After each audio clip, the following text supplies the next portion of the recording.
Lolololo.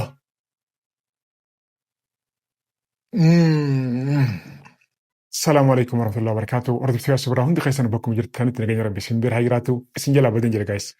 Arraanta namoo dhufeen jira. Inshallah hanga dhumatti nu guntura viidiyoo laak share godha namoonni gartee yaasuu birraa subscribe godhatee maataa hanga dhumatti let's go guys.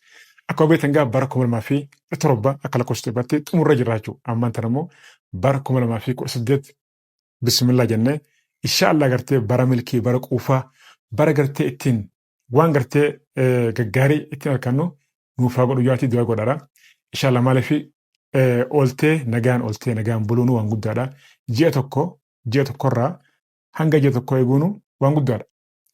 Ji'a 12 xumurree waggaa guutuu xumurree waggaa haaraa eegalla jiraachuu. Inshallah barri kuni bara gartee ittiin waan gartee rabbii keenya gaafannee irraa harkaan nuufaa godhu bara 2017 haala baay'een xumure akka fayyadatu jechuudha. Haala baay'eedhaan isinis yaadachiisuudhaaf jechuudha.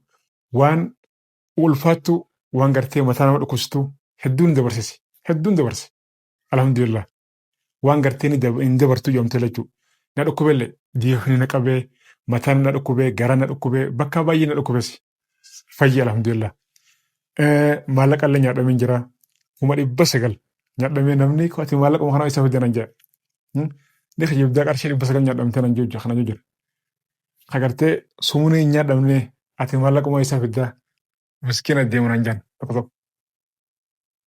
Jechi nama silaa osoo gartee nama hamuree nama curutee silaa namoota baay'eedhaatu gartee lafa sanarraa badii kutaa jechuudha. Jechi nama garuu nama laaleessa malee suma laaleessa malee yoo akkuma si laaleessina sanuu ati immoo noormaalee gartee salphatti fira kutusan dandeessaa jechuudha. Bara 2017 waan baay'ee dabarsine alhamdulillah namoonni tokko yeroo gartee ati rakkina keessa galtee si gammadu. Kun immoo gartee haaluma gartee jireenyaatiif godha haaluma gartee jiru addunyaati. Tokko immoo gartee hoggaa ati rakkattee kaagattee sojii rakkatu jira.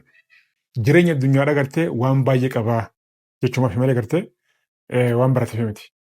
Namni gartee cinaa keessan naannoo keessan ni gartan yeroo gartee gammaddan nama gartee isin wajjin gammadu yeroo gartee rakkattan immoo nama gartee isin wajjin rakkatu yookaan immoo gartee nama gartee rakkina keessanitti immoo gammadus ni gartan jechuudha. Kun haala jiruuti. Bara 2017 waan baay'een xumurree ammaan tana bara 2018 akka lakkoofsa Itoophiyaa biyya keenyaatti jechuudha. Bismillah jennee seenaa jirra. Inshallah bara hongaa akkuma isin jee bara quufaa bara milkii bara gammachuu bara qananii waan barbaanne gartee ittiin argannu rabbi nuuf haa godhu isinis du'a godhaa jabeessaadha. Kan kanarraaf immoo waan baay'ee daleena. Namni lubbuun jiru waan baay'ee arkutaa. Garuu jireenya yeroo jiraatan namni gartee isin hazallamu malee namni gartee isinitti cubbuu hayaadu malee namatti cubbuu yaadina. Namni gartee isinitti hadabru malee isin nama dabartanii namni gartee jee akka isin biraa gartee hin deemne jechuudha. Dhaamsa kiyya kanumaa jechuudha. Malee barri 2018 uufa inshallah. Wanni hundi nuuf milkooti jeetiin abdii qaba rabbi irraa kan kanarraa fe waa'ee gartee isin jalaa badan jiraanis wanni gartee isin jalaa badeef immoo tokko farratti akkuma beektan gaa obboleetti teenya gartee siifan biyya arabaatti galtee waan gartee namoonni gartee viidiyoo laaltanii beektanii kan immoo laalin gartee viidiyoo gartee kana dura dhiifame ilaalaadha waan dabaree achirraa gartanii jechuudha. Isiidhaa wajjin gartee baay'ee rakkataa ture. Isilleen gartee anis maaliif namni kun gartee eegartee na dhufee na gargaari jee yookaan immoo gartee rakkina isaa gartee hajiroonatti himatee anilleen gartee haala kana keessa hin jira haala kana keessa gartee na baasii yookaan immoo gartee mala naa dha'ee namni tokko gartee eega dhufee siin jee waan dandeessu godhuun dirqama maaliif namummaadha jechuudha. Anis isiin gartee rakkina siidhaa san gartee hubannaan meebi gartee hangaan hubadhe irratti waan gartee dhugaa na fakkaate irraa jechuudha.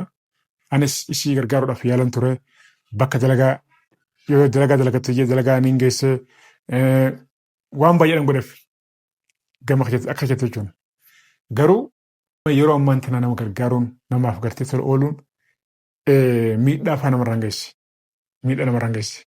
Fana gartee namoonni tokko gartee namoonni gartee baay'eedhaan gartee namatti dhiyaatanii nama gargaartan gartee beekuu dandeessan jechuudha. Rakkina siidhaa isiin natti himannaan anis hangaan hubadhe irraa rakkina isaanii gargaaruuf maaliif obboleettiin teenyitoonni biyya ambaatti yeroo dheeraa dabarsitee kara biyyaa galtee biyyattillee gallaan gartee haalli gartee isiin karoorfattee kara biyyaa dhuftee saniif hin mijooneef jechuudha. Hin taaneef. Saniifuu haala biraa keessa buutee kana gartee anis hubadhee isiillee gartee nama gartee obsa qabu miti nama gartee ariifataadha maaliif namni tokko gartee namni keenya kuni yeroo gartee biyya namaatii galee tasgabbiin qabu ni ariifataa wanni hundinuu gartee ammatti maan taane jaa hin ta'u immoo wanni gartee amma ta'u hin jiru wanni hundinuu gartee tartiibaan wal duraa duubaan obsa feesisaa yeroo eeggataa saniifuu gartee wanni daddaffiidhaan siif milkaa hin jiru jechuudha. Isinis ni ariifatti ni loltii hubannoo hin qabdu hanga tokko baay'ee na rakkistee dhumarratti isiilleen ammaan tana tasgabbootii jirti. Anis hojii galchee hojii sanis hojii gartee mana nyaataa sanis dhiistee baatee hin taanee fi ammaan tana dhumarratti sirraan gaabsa obboleessa isiidhaa dhufee fuudhee jira jechuudha. Obboleessi isiidhaa dhufee fuudhee kara manaa deemanii jiranii kara gartee maatii isiidhaa deebitee jirti.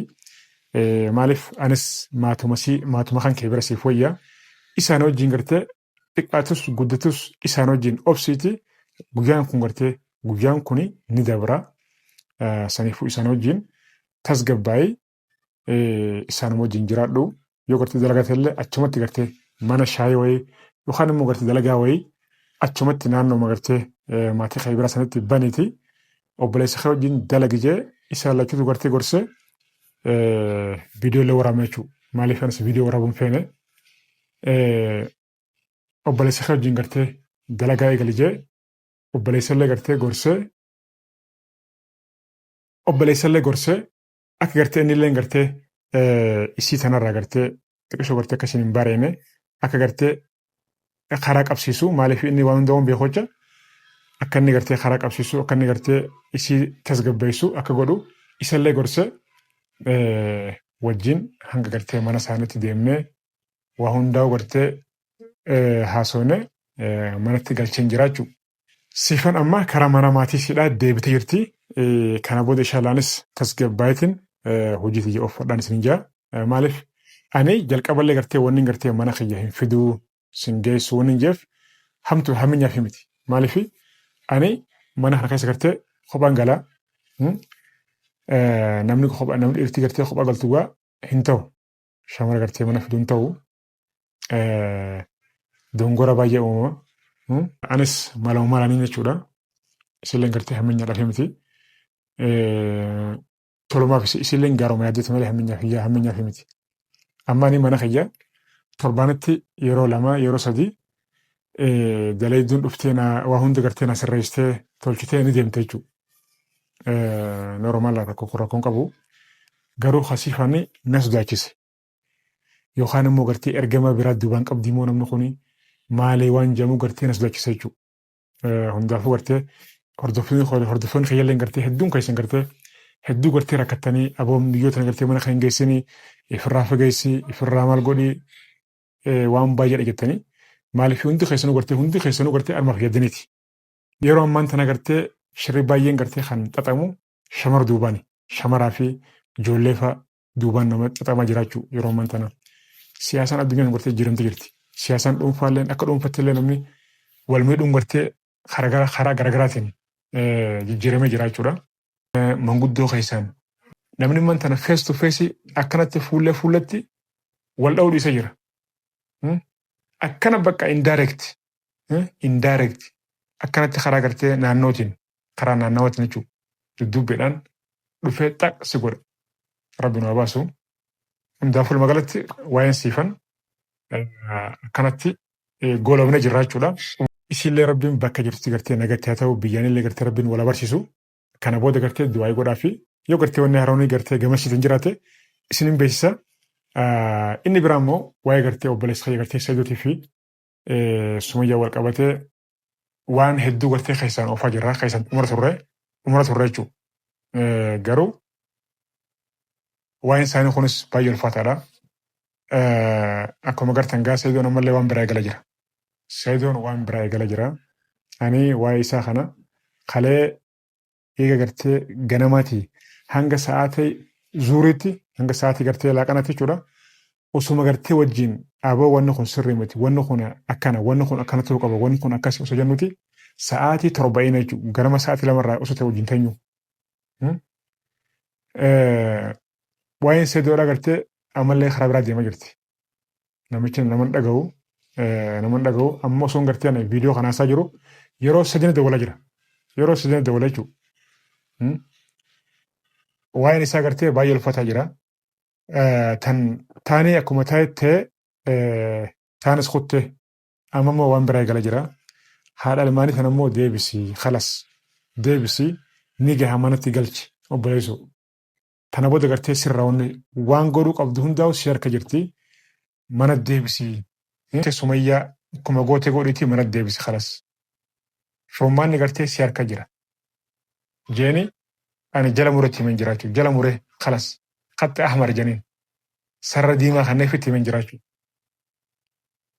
Waan hin taane ammallee hin eegalin. Ani tana booda gartee si wajjin gartee mataan dhukkubuu jee itti himan jiraachuu. Garuu nan dhaguu hin teenye.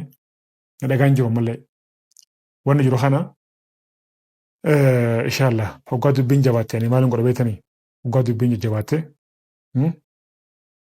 abukaadoon silaafuu biyya Itoophiyaa kanatti beekta rakasha baay'ee rakashasi ani abukaadoo baay'een jaladha abukaadoo kana gartee nin jaladha bismillah hoggaan gartee mataa na dhukkube ani abukaadoo makiyya kanaan itti laal irruma sollaasitin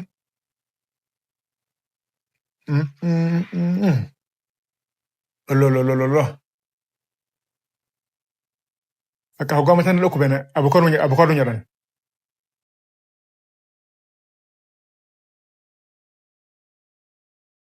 Lolo.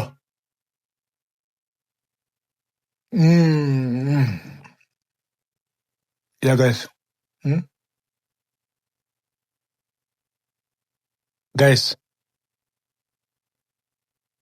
Guys, rabbi khairaa godhuti. Inshallah barri 2018 keenya akka Itoophiyaatti jechuudha. Rabbiin bara khairii bara quufaa bara milkii nu godhu.